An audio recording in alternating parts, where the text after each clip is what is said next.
જો મારા કપડાની દશા જાણે હું કોઈક ખૂંખાર કેદી હોય ને, કેદી નહીં, ખૂંખાર કેદી નહીં, ખૂંખાર આતંકવાદી હોય ને, દેશ વિરોધી કાંડ કરતા હોય ને, દેશને ઓલા લાંબી દાઢીવાળા નહીં, અલકાયદાના ને એવા પાકિસ્તાની આપણે કેમ દેશ વિરોધી આપણે કામ કરતા હોય ને, અને મને જેલમાં પૂરી હોય ને, હે એવા અમારા કપડાની દશા છે. કારણ કે અમે ધોવા માટે બેસી નથી શકતા. આપણે એ વસ્તુ નહીં વાપરવાની જે જગ્યાએ આપણે રાંડને ગાળ દીધી હોય ને, બરાબર, એમ કીધું હોય ને કે રંડી લોહી પીવે છે અમારું, એ જગ્યા વાપરવાનું બંધ કરાવી દે અને એ જ જગ્યાએ તમને મારે.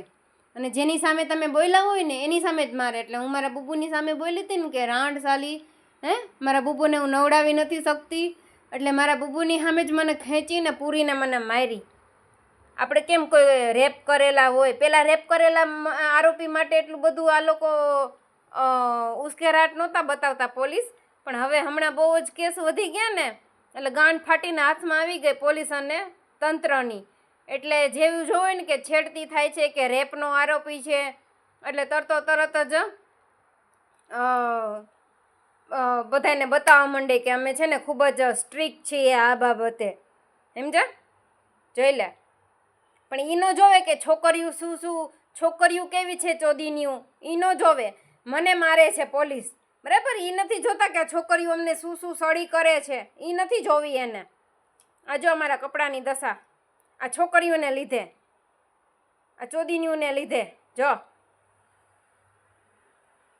આ ચોદીનીઓને લીધે છે અમારી આવી દશા, સમજા. કારણ કે ચોદીનીઓ છે ને અહીંયા ભણવા આવે છે, આખો દી અમે મારી મજાક ઉડાયડા કરે રંડીઓ. અમે બેઠા હોય ને તડકે, હું ને મારા કૂતરાઓ, અમારે બેસવાનું નહીં, આખું ટોળું ઘસી આવે ત્યાં છોકરા છોકરીઓનું. અને અમે બેઠા હોય ત્યાં સુધી પડ્યા જ રહે સામે લોડીને આવ માધર ચોદો. અને પછી આપણી આ હવા ઉજાસ ને બધું બંધ કરાવે મારી અને આપણને ખાટલા ભેગા કરે, આપણને દમ કરાવી દે, આપણા હાથ પગ આપણને વિકલાંગ કરી દે કાયમીના માટે.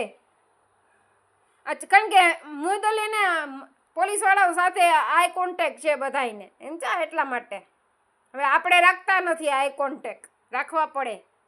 અને આપણે રાખ્યા તો કરતા નથી પોલીસવાળા આપણા માટે, એ ત્યાં જ સીધા ચાલે. પોલીસે છે ને રંડિયું પાસે સીધી ચાલે છે પોલીસ અને સરકાર, સારા માણસો માટે કોઈ નથી.